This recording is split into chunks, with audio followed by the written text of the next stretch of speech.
Channel सागर भक्तिमाला में आपका स्वागत है। महाभारत में कर्ण एक ऐसा पात्र है जो पराक्रमी योद्धा होने के साथ ही बड़ा दानी भी था।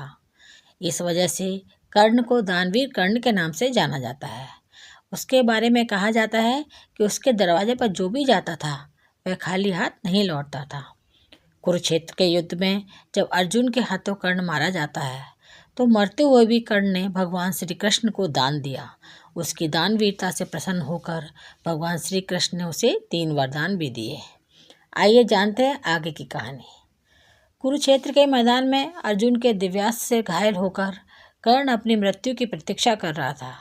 उस दौरान भगवान श्री कृष्ण ने अर्जुन से कहा कि कर्ण को हमेशा उसकी दानवीरता के लिए संसार याद करेगा। यह बात अर्जुन को अच्छी नहीं लगी। अर्जुन ने भगवान श्री कृष्ण से कहा, कर्ण सबसे बड़ा दानवीर कैसे हो सकता है? भगवान श्री कृष्ण अर्जुन के प्रश्न का आशय समझ गए और उन्होंने तुरंत ही कर्ण की परीक्षा लेने की सोची।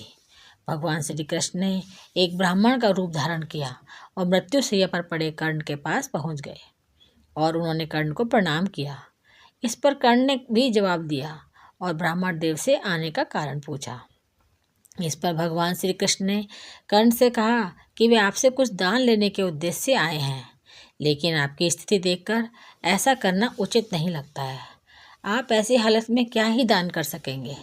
अब तो आपका अंतिम समय नज़दीक है।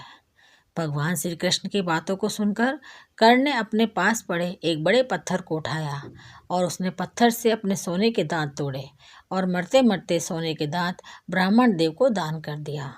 कर्ण की इस दानवीरता से भगवान श्री कृष्ण अत्यंत प्रसन्न हुए और वे अपने वास्तविक रूप में आ गए।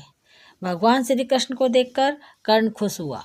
तब भगवान ने उससे कोई भी 3 वरदान मांगने को कहा। तब कर्ण ने भगवान श्री कृष्ण से 3 वरदान मांगे। पहला, उसका अंतिम संस्कार वह व्यक्ति करे जो पाप मुक्त हो। दूसरा, उसका अगला जन्म वहीं पर हो जहाँ भगवान श्री कृष्ण का राज हो। तीसरा, आप अगले जन्म में उसके वर्ग के लोगों का कल्याण करें। इस पर भगवान श्री कृष्ण ने उसे तीनों वरदान दे दिए। भगवान श्री कृष्ण ने ही कर्ण का अंतिम संस्कार किया। तो ये थी दानवीर कर्ण की एक कहानी। धार्मिक मान्यताओं के मुताबिक ऐसी कई कहानियाँ कर्ण से जुड़ी हुई हैं। मेरे चैनल को सब्सक्राइब, शेयर और लाइक ज़रूर करें। धन्यवाद।